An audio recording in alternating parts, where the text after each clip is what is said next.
लगभग 2 महीनों तक हर सुबह सूरज निकलते ही 26 वर्षीय किराना दुकानदार कुमेश्वर नायक को 20 किलोमीटर पैदल चलना पड़ता था।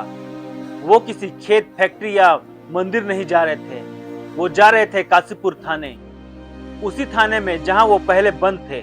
और हर दिन 3 घंटे सुबह 6 से 9 के बीच कुमेश्वर नायक ने कुछ ऐसा किया जो शायद जेल की कोठरी से भी ज्यादा अपमानजनक था। वो वहां सिर्फ रुके नहीं, उन्होंने झाड़ू, बाल्टी और पोछा उठाया, उन्होंने थाने के फर्श पोछे, उन्होंने उन अफसरों के शौचालय और दफ्तर साफ किए जिन्होंने उन्हें गिरफ्तार किया था।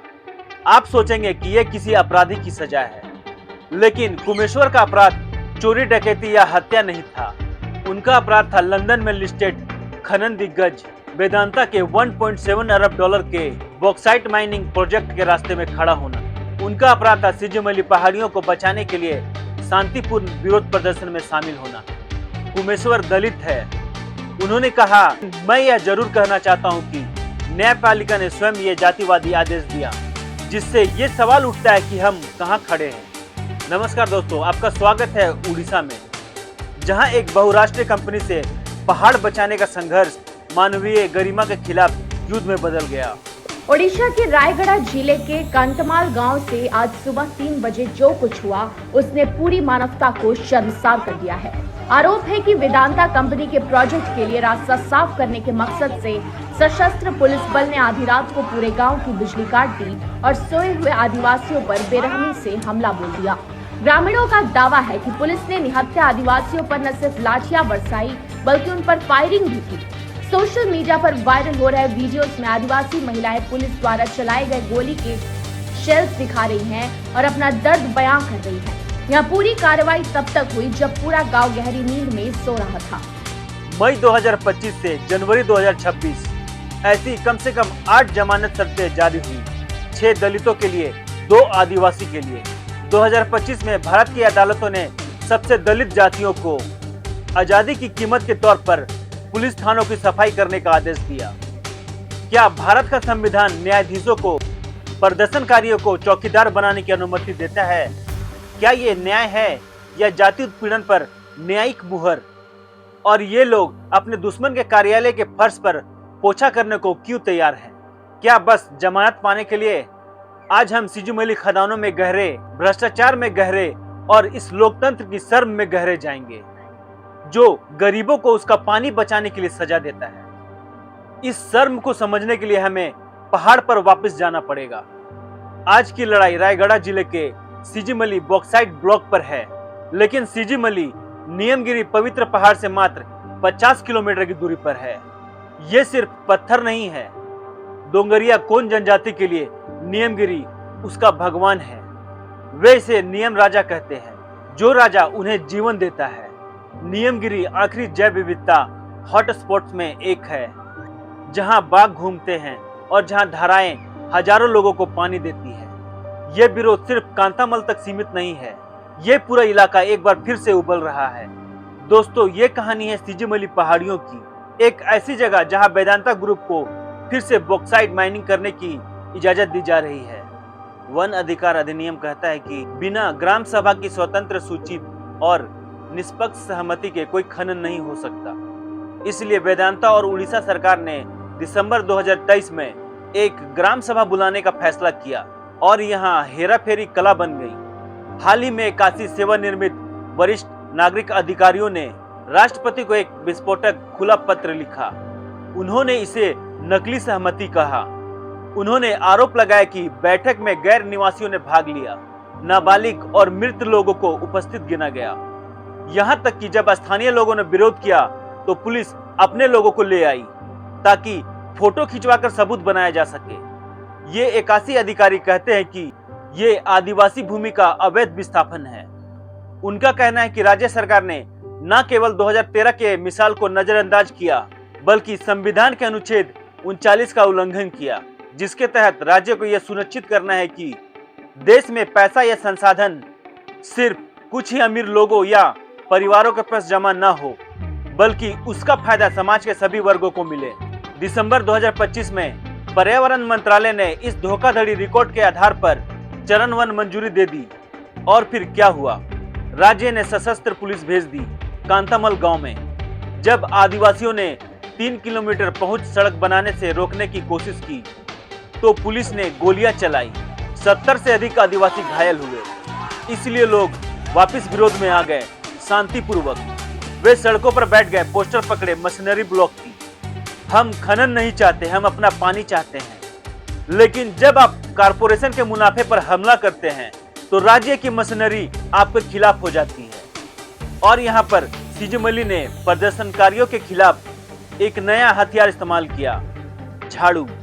आइए कुमेश्वर नायक पर वापस चलते हैं और अन्य नामों पर जो मुख्य धारा के समाचारों में नहीं आते। ये दलित और आदिवासी हैं जिन्हें केवल सीजेमली खदान के विरोध में भाग लेने के लिए गिरफ्तार किया गया।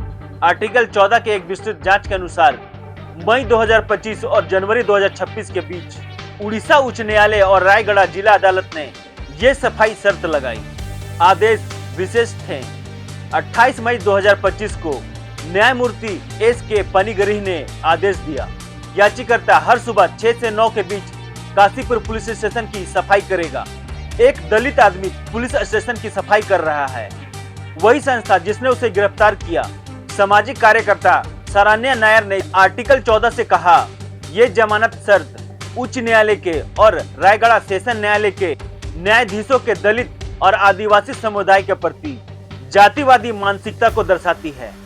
मुझे पूरा विश्वास है कि इसी या इस समान मामले में गिरफ्तार एक उच्च जाति के नेता को कभी भी ऐसी जमानत शर्त नहीं दी जाती, और वो बिल्कुल सही है।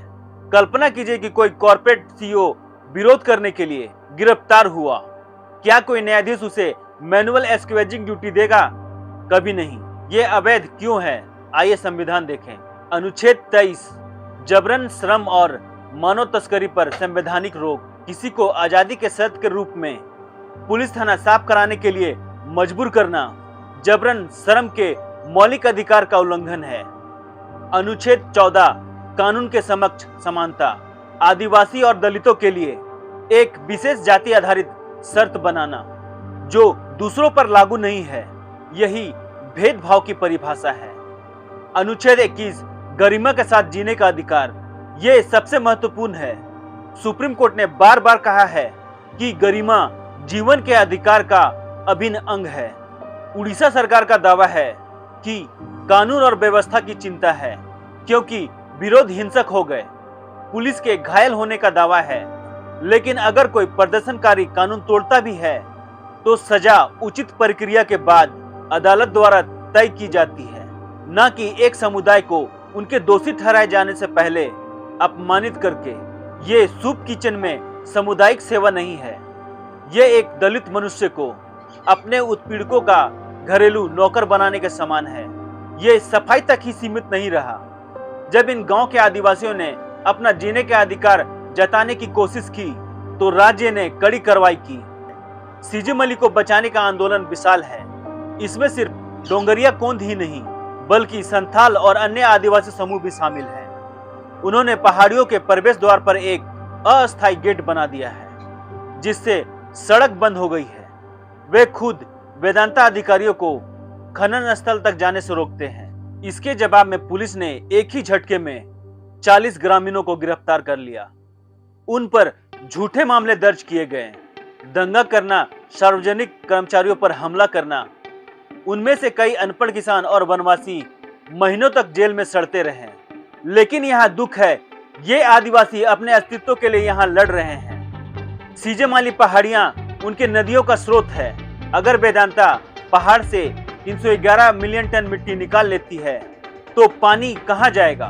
पानी के बिना फसलें सूख जाएंगी, फसलों के बिना वे मर जाएंगे। आदिवासियों के लिए पहाड़ सिर्फ गंदगी और अयस्क नहीं है, ये उनकी माँ है। और फिर भी उनके साथ गंदगी जैसा व्यवहार किया जाता है। आखिरकार झाड़ू वो चीज है जिससे गंदगी साफ की जाती है। ये हमें एक महत्वपूर्ण सवाल पर लाता है। अगर सुप्रीम कोर्ट ने उन्हें 2013 में ना कहने की पूरी शक्ति दी तो हम 2026 में कैसे वापस आ गए, जहां आदिवासी हथकड़ी में हैं और न्यायाधीश उन्हें फर्श साफ करने का आदेश दे रहे हैं क्योंकि खनन नियम बदल गए हैं। 2013 का सुप्रीम कोर्ट का फैसला नियमगिरी की पवित्र पहाड़ियों की रक्षा करता था। वेदांता वहां हार गई, लेकिन 2025 में भाजपा के नेतृत्व वाली उड़ीसा सरकार उन्हें सीजेमाली देने की कोशिश कर रही है। तर्क खनन पट्टा में तकनीकी रूप से ऐसे क्षेत्र शामिल हैं जिन्हें गैर वन भूमि के रूप में वर्गीकृत किया गया है। मैं समझता हूं वन अधिकार अधिनियम वन की रक्षा करता है। यदि सरकार केवल भूमि का पुनर्वर्गीकरण कर दे या दावा कर दे कि वहां पेड़ नहीं है, तो ग्राम सभा की सहमति बाईपास हो जाती है। ये आदिवासी अधिकारों की क्लासिक कानूनी चोरी है। 81 सेवा निर्मित नागरिक अधिकारियों ने लिखा कि राज्य सरकार ने नियमगिरी निर्णय के मिसाल का पालन नहीं करना चुना। वे पहाड़ को एक एक कागज पर समतल कर रहे हैं और प्रदर्शनकारियों का जवाब उन्हें राजतंत्र से कुचल दो। वेदांता के अध्यक्ष अनिल अग्रवाल इस खेल के पुराने खिलाड़ी हैं। कहा जाता है कि उन्हें राज्य के मंत्रियों का समर्थन प्राप्त है और सरकार कोई कसर नहीं छोड़ रही। एक चौंकाने वाले कदम में उड़ीसा अधिकारियों ने सामाजिक कार्यकर्ता मेधा पाटकर को रायगढ़ में प्रवेश करने से 2 महीने के लिए रोक दिया, ताकि यह सुनिश्चित किया जा सके कि कोई मीडिया स्पॉटलाइट विरोध पर न पड़े, बल्कि मेदांता आदिवासी नेताओं को मनाने का काम कर रही है। ये लोकतंत्र नहीं, ये कारपोरेट कब्जा है। यदि आप पूरी तरह इसे कानूनी दृष्टिकोण से देखें तो कुछ लोग तर्क दे सकते हैं, ये सिर्फ सफाई है, ये एक काम है, ये सामुदायिक सेवा है। लेकिन भारत में दलित के लिए सफाई सिर्फ एक काम नहीं, ये एक ऐतिहासिक दाग है। सदियों से जाति व्यवस्था ने सफाई और मानव अपशिष्ट की सफाई का काम दलितों के लिए आरक्षित किया, उन्हें जाति भेदभाव में ढकेल दिया। जब एक न्यायाधीश किसी आदिवासी या दलित को पुलिस थाने के फर्श और शौचालय साफ करने का आदेश देता है, तो वो सिर्फ शारीरिक श्रम का आदेश नहीं रहा है, वो एक गहरी अंधेरी सामाजिक धारा को छू रहा है, जो कहती है तुम सेवा करने के लिए पैदा हुए हो, तुम अदृश्य होने के लिए पैदा हुए हो, तुम हमारे बाद साफ करने के लिए पैदा हुए हो। एक कारण है कि कुमेश्वर नायक ने प्रेस से बात करते हुए इतना अपमानित महसूस किया कि वो जानता था कि पहाड़ के लिए उनकी लड़ाई नेक है। वो मांग कर रहा था कि कानून का पालन किया जाए, फिर भी कानून के संरक्षकों अदालतों ने उसे एक मामूली नौकर में बदल दिया। ये न्यायिक जातिवाद है, ये सफाई कार्य के बारे में नहीं है, ये कार्य के प्रतिवाद के रूप में है। जब हम ये तस्वीर देखते हैं, एक आदिवासी पुलिस थाने में झाड़ू लिए, तो हम घृणा, क्रोध और असहाय महसूस करते हैं। आप में से कई लोग पूछेंगे, क्या हमें विकास के लिए खनन का समर्थन करना चाहिए या गरिमा के लिए आदिवासियों का? मैं स्पष्ट कहता हूं, कानून आदिवासियों के पक्ष में है। सुप्रीम कोर्ट कहता है अगर इससे उनके धर्म और संस्कृति पर असर पड़ता है तो ये अवैध है। वन अधिकार अधिनियम कहता है तुम सिर्फ उनका घर नहीं ले सकते, और फिर भी उन्हें जेल में डाला जा रहा, और फिर भी उनके साथ जानवरों जैसा व्यवहार किया जा रहा। सुप्रीम कोर्ट ने 4 मई 2026 को कहा, उड़ीसा में अदालतों का जमानत शर्त में आदिवासी और दलितों से थाना साफ कराना, शौचालय साफ कराना जातिवाद भेदभाव को दर्शाता है। सुप्रीम कोर्ट ने यह भी उल्लेख किया। पीठ ने आगे कहा, यह भी कहा गया है कि जब संपन्न लोगों को जमानत दी जाती है तब इस प्रकार की शर्तें नहीं लगाई जाती। इस शर्त की प्रकृति इतनी क्रूर और निंदनीय है कि इससे उड़ीसा की न्यायपालिका की छवि जाति आधारित रूप में उभरने की आशंका है। मैं चाहता हूं आप इस वीडियो को अगली बार याद करें जब आप अखबार उठाएं और खनन दुर्घटना और आदिवासी मौत की सूचना देखें। व्यवस्था टूटी नहीं है, व्यवस्था ठीक उसी तरह काम कर रही है जैसे ताकतवरों ने डिजाइन की है। लेकिन नियमगिरी के लोग और सीजीमली के लोग, वे झाड़ू हैं जो भ्रष्टाचार की धूल को साफ कर रहे हैं। धन्यवाद।